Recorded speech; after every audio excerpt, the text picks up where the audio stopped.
Welcome to Zwida Media. If you're new to this channel, please subscribe. Don't forget to like, comment and share. Here's a new video for today. Enjoy.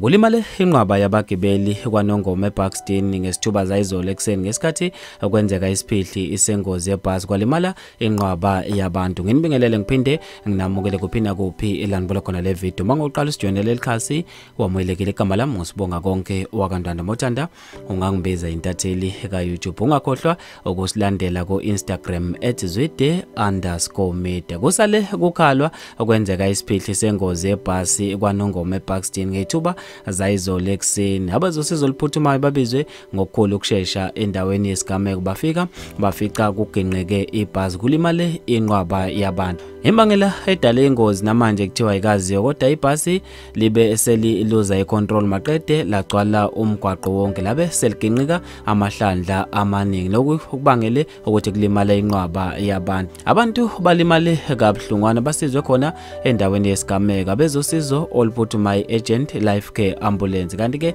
babe sebephuthunyiswa izibhedlela eziseduze ukuze bakwazi ukuthola usizo. Abantu basale beshaqekile ngaso lesiphihli sengozi. Bafethu ngizofisa mina ukwazi ukubhala kwenu khona lapha kwi comment section khona lapha.